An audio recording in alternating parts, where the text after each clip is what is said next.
Կայացավ պատմության ամենաքաղաքականացված Գրեմին, երաժշտության աշխարհի արդեն 68-րդ անգամ տեղի ունեցող ամենահեղինակավոր միջոցառումից հետո միջազգային մամուլի էջերը լցվեցին ոչ միայն երգիչների սկանդալային հագուստների, այլև ելույթների մասին հայտարարություններով։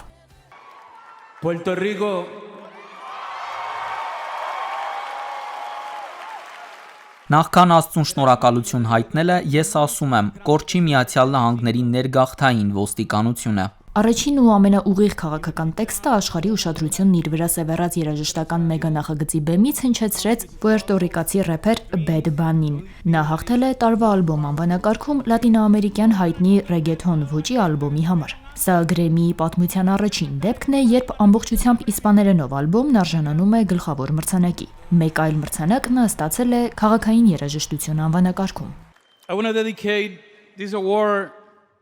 Ես այս մրցանակը ուզում եմ նվիրել բոլոր նրանց, ովքեր ստիպված են եղել լքել իրենց հայրենիքը, իրենց երազանքներին հետևելու համար, բոլոր նրանց, ովքեր կորցրել են սիրելի մեկին և այնուամենայնիվ ստիպված են եղել առաջ շարժվել մեծ ուժով, այս մրցանակը ձեզ համար է։ Նման մրցանակաբաշխություններում ավանդական դարձած ուզում եմ շնորհակալություն հայտնել և այս մրցանակը նվիրում եմ արտահայտություններից առաջ կորչի ԱՄՆ ներգաղթյալների ոստիկանությունն ասել Bad Bunny-ն ստիպել է վերջերս ԱՄՆ-ում տեղի ունեցած 2 երիտասարդների սպանությունը։ Այդքան ցանկալի գավաթը ձեռքին հենց այս իրադարձության մասին խոսելու անհրաժեշտություն է տեսել նաև տարվա լավագույն երգ անվանակարգում հաղթած Wildflower-ի կատարող Billie Eilish-ը։ Շատ դժվար է հասկանալ, թե հիմա ինչ է պետք ասել և ինչ անել, և ինձ թվում է, որ մենք պարզապես պետք է շարունակենք պայքարել, բաց խոսել և բողոքել, մեր ձայները կարևոր են, մարդիկ կարևոր են։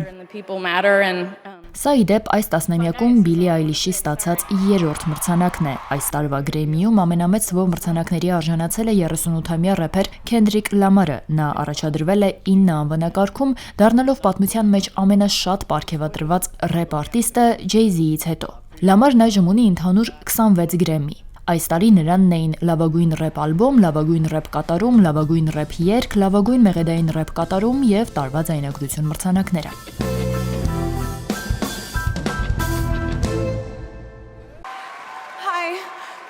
Thank you so much. Անվանակարգերում առաջադրումներով երկրորդը Lady Gaga-ն է։ Նա առաջադրվել էր 7 անվանակարգում և Գրեմիի է արժանացել լավագույն փոփ վոկալ ալբոմ և լավագույն պարային ձայնագրություն անվանակարգերում։ Քաղաքականացված երաժշտական միջոցառմանը անդրադառնալու անհրաժեշտություն է տեսել նաև Թրամփը։ Հարցն այն է, որ մրցանակաբաշխության ընթացքում, բացի մրցանակակիրների նրա վարած քաղաքականության մասին սուր դիտարկումներից, հնչում էին նաև նախագահին վերաբերող կատակներ հաղորդավար Թրևոր Նոայի կողմից։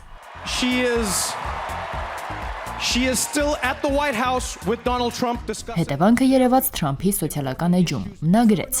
Նոան լիակատար անհաջողակ է, որն ավելի լավ է ճշգրտի փաստերը և արագ հավաքի դրանք։ Թվում է, թե ես ստիպված եմ լինելու ուղարկել իմ փաստաբաններին և դատի տալ այս խեղճ ողորմելի անտաղանդ հիմար հաղորդավարին հսկայական գումարների համար։ Պատրաստվիր, Նոա, ես քեզ հետ մի քիչ զվարճանալու եմ։ Այս գրառումը վերաբերում է Նոայի այն խոսքերին, որոնցով վերջինս փորձում էր Թրամփին կապել հայտնի ֆինանսիստ Ջեֆրի Էփշթեյնի հետ։ 2019-ին Էփշթեյնին Միացյալ Նահանգներում մեղադրանք է առաջադրվել անչափահասների սեռական շահագործման և այս հանցագործությունը կատարելու նպատակով դավադրություն կազմակերպելու մեջ, սպառնալով ավելի քան 40 տարվա ազատազրկման։ Այնուհետև հաղորդվել է, որ Էփշթեյնին կիսագիտակից վիճակում գտել են բանտախցում և հետագայում նա մահացել է։ Երգչուհի Billie Eilish-ի մրցանակաբաշխության արարողության ժամանակ հաղորդավարը կատակել էր, որ Գրեմին այն մրցանակն է, որը յուրաքանչյուր արտիստ ցանկանում է գրեթե այնքան, որքան Թրամփը ցանկանում է Գրենլանդիան, քանի որ Էփշթեյնի մահից հետո նրան նոր կղզի է պետք Բիլ Քլինթոնի հետ ժամանակ անցկացնելու համար։